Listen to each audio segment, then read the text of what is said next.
and it's a privilege to pee.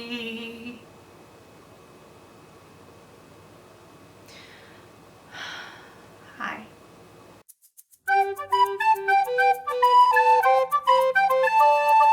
Hello, and don't worry, today is going to be a great day.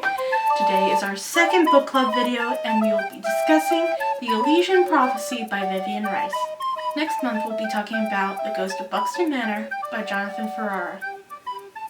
I will leave a link in the description to where you can get that book as well as the Elysian Prophecy. As a disclaimer, this video will contain spoilers.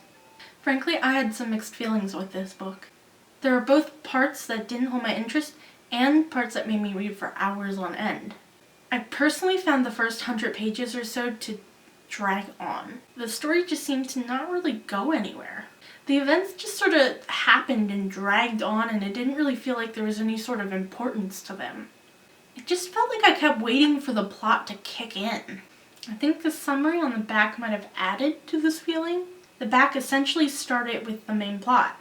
Dad attacked, mom missing, sister abducted. So I knew what was going to happen, I just had to wait for it to happen, and that felt like forever. But that doesn't mean the details presented in this section were unimportant. Well, I think a few things might have been drawn out, like the publishing part. There was a lot of emphasis on Abby getting her work published and wanting to be a writer. I understand why it's in there. It just felt like it could have been trimmed slightly, or at least brought back into the story later on. It just felt too irrelevant for the space it took up. But once the book got into action, I really liked it. I became invested in the story and wanted to know what happened. I also wanted to talk about the magic used in the book. I personally thought it felt believable and grounded, except for the part where you couldn't tell your family about it. It reminded me of other surrealist lit I read in a college course, although that's not very much. The reality was well blended in the beginning, especially with Ben's hallucinations. To go with this, I was interested in how long it took Abby to realize people were listening to her thoughts.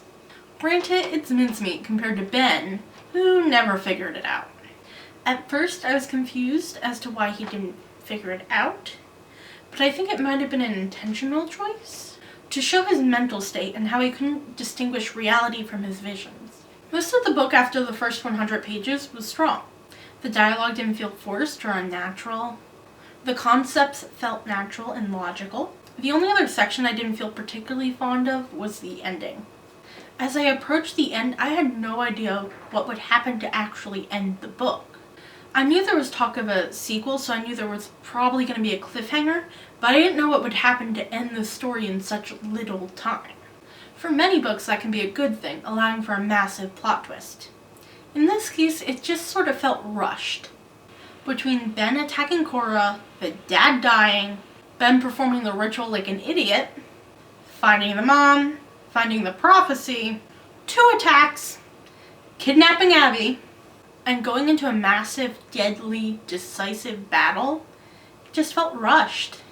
I felt like things were being dumped there instead of actually happening. I mean, they planned a massive battle, went into that massive battle, and came out of that massive battle, all within 38 pages. A lot happened in a little amount of paper.